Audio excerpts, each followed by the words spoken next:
Hi everyone, welcome to my channel IT classes by Nishi Saba. मैं हूं आपकी निशी और आज हम लोग पढ़ने वाले हैं user defined function in C. User defined function क्या होता है सी में, वो आज हम लोग पढ़ने वाले हैं। ये क्या है, ये हम लोग का फंक्शन का टाइप्स में फर्स्ट टाइप्स है यूजर डिफाइंड फंक्शन।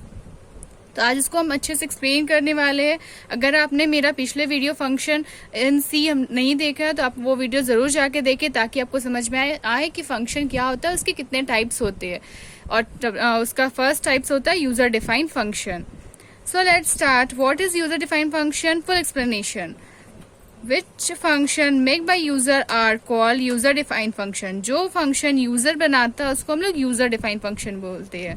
जब हम आपको फंक्शन के बारे में डिफाइन कर रहे थे तो उसमें टाइप्स में यूजर डिफाइंड फंक्शन के बारे में ऑलरेडी हम बता चुके थे थोड़ा बहुत।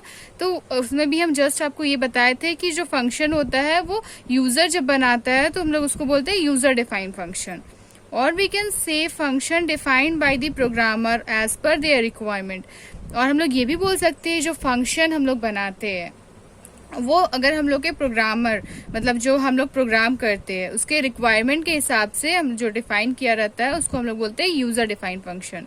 जो प्रोग्रामर अपने रिक्वायरमेंट के हिसाब से जो भी फंक्शन यूज करता है उसको हम लोग बोलते हैं यूजर डिफाइंड फंक्शन। ये हो गया इसका डिफिनेशन।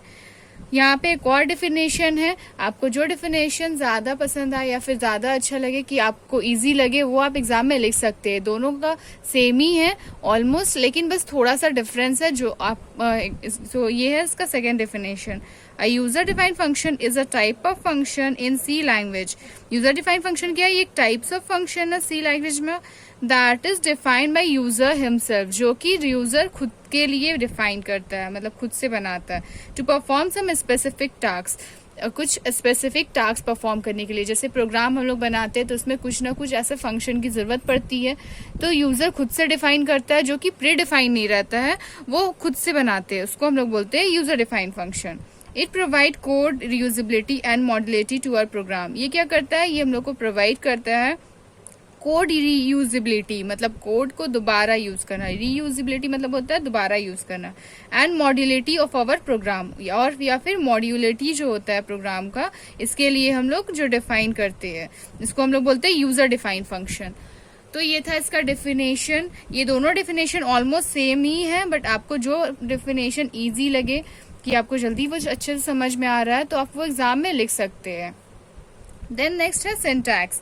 सिंटैक्स में क्या है? Void function name. तो यहाँ पे फंक्शन हम लोग यहाँ पे वॉइड हम लोग एक ले लिए है, उसमें हम लोग क्या है, यहाँ पे हम लोग को फंक्शन नेम लेना है। वॉइड की जगह आप एंड भी ले सकते थे, वो आप पर डिपेंड होता है। हम जस्ट यहाँ पे वॉइड ले लिए। फंक्शन नेम में आपको फंक्शन नेम लेना है, जो भी फंक्शन आप लेना चाहे। देन यहाँ पे वॉइड मेन लेने के बाद curly braces open, then function name. यहाँ पे हम लोग को फंक्शन नेम लेना है, जो भी फंक्शन का नेम लिए, जैसे यहाँ पे जो भी फंक्शन लिए वो फंक्शन नेम हम लोग को यहाँ पे भी डिफाइन करना है। Then curly braces close, then void function. फिर यहाँ पे वॉइड में जो भी यहाँ पे फंक्शन था वही सेम फंक्शन हम लोग को यहाँ पे डिफाइन करना है। Then curly braces open, then यहाँ पे बॉडी होगा इसका, देन कर्ली ब्रेसेस क्लोज। तो ये था इसका सिंटैक्स।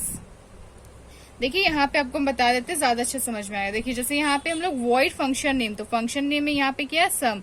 जैसे यहाँ पे फंक्शन नेम में हम लोग क्या ले लेंगे? सम लेने के बाद फिर यहाँ पे वॉइड मेन, यहाँ पे वॉइड मेन हो गया, then curly braces open, then sum. देखिए यहाँ पे फंक्शन नेम हम लोग को लेना था तो यहाँ पे हम लोग का फंक्शन नेम क्या था? सम।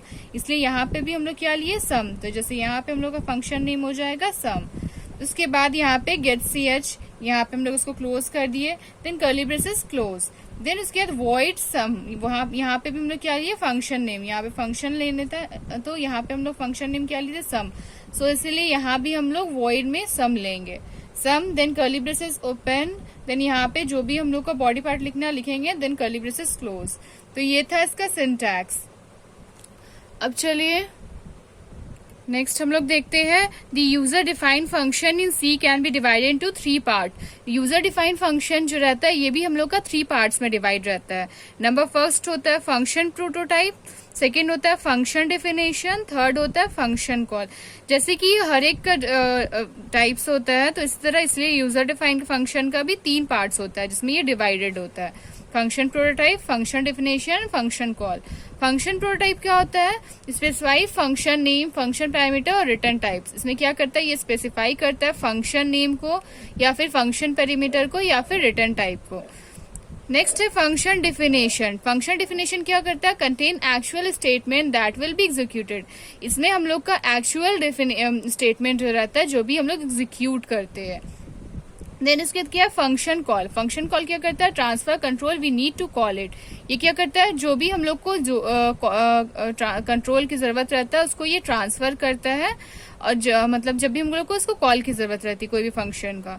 तो ये 3 पार्ट्स में ही हम लोग का यूजर डिफाइंड फंक्शन डिपेंड करता है। फर्स्ट फंक्शन प्रोटोटाइप, ये प्रोटोटाइप बताता है। फंक्शन डिफिनेशन ये क्या करता है? ये एग्जीक्यूट करता है, ये एक्चुअल स्टेटमेंट को एग्जीक्यूट करता है। फंक्शन कॉल ये कॉल करता है फंक्शन को। तो ये था इसका 3 पार्ट। अब नेक्स्ट देखते हैं कंपोनेंट्स ऑफ फंक्शन डेफिनेशन। यहाँ पे हम लोग का कंपोनेंट्स है फंक्शन डेफिनेशन का। तो फंक्शन डेफिनेशन जो रहता है ये क्या होता है? ये जैसे यहाँ पे हम लोग फंक्शन डेफिनेशन बताए थे उसी का ये कंपोनेंट्स है। फंक्शन डेफिनेशन में भी 3 टाइप्स होता है। फर्स्ट होता है फंक्शन बॉडी, फंक्शन पैरामीटर और रिटर्न टाइप्स। जैसे हम यहाँ पे बताए थे आपको कि फंक्शन जो होता है यूजर डिफाइंड फंक्शन ये 3 पार्ट्स पे डिपेंड होता है। तो यहाँ पे फंक्शन प्रोटोटाइप तो ये तो स्पेसिफाई कर दिया जस्ट फंक्शन नेम, लेकिन जो डेफिनेशन होता है तो इसमें हम लोग को एग्जीक्यूशन पार्ट होता है। तो एग्जीक्यूशन में हम लोग का फंक्शन बॉडी आता है, फंक्शन पैरामीटर होता है और रिटर्न वैल्यू, ये तीनों इसके अंडर कंटेन करता है। इसलिए इसको हम लोग बोलते हैं कंपोनेंट्स ऑफ फंक्शन डेफिनेशन। तो ये हो गया इसका कंपोनेंट्स। अब नेक्स्ट चलिए इसका एडवांटेज देख लेते हैं कि यूजर डिफाइंड फंक्शन का क्या एडवांटेज होता है। One can avoid duplication of code in the program by using function. ये क्या करता है? ये अवॉइड करता है डुप्लीकेशन ऑफ कोड, मतलब कोड जो रहता है उसको डुप्लीकेट मतलब same to same in a program by using function. Function के थ्रू हम लोग इसको अवॉइड करते हैं। Then code can be written more quickly and be more readable as a result. Code जो रहता है ये बहुत जल्दी इजिली लिखा जाता है and be more readable as a result, और इसको हम लोग रीड भी बहुत ही इजिली कर पाते हैं। ये इसका एडवांटेजेस है। Next third number, code can be divided and conquered by using function. Code जो है वो डिवाइड और कंकर्ड होता है by using function. This process known as divide and conquer. इस प्रोसेस को हम लोग बोलते हैं divide and conquered. Next 4 number, with little to no modifiers function develop in one program can be used in another reducing the development time. ये क्या होता है? With little to no modification, मतलब हम लोग कोई भी मॉडिफिकेशन मतलब थोड़ा हल्का सा या फिर कोई भी मॉडिफिकेशन ना करके function developed in one program, जो भी हम लोग फंक्शन एक प्रोग्राम में डेवलप करते हैं can be use in another. मतलब जो फंक्शन हम लोग एक प्रोग्राम में कोई दूसरे प्रोग्राम में हम लोग ऑलरेडी यूज कर दिए तो उसको हम लोग या तो मॉडिफाई करके या फिर बिना मॉडिफाई किए हम लोग इसको दोबारा इस प्रोग्राम में यूज कर सकते हैं। रिड्यूसिंग द डेवलपमेंट टाइम, ताकि हम लोग का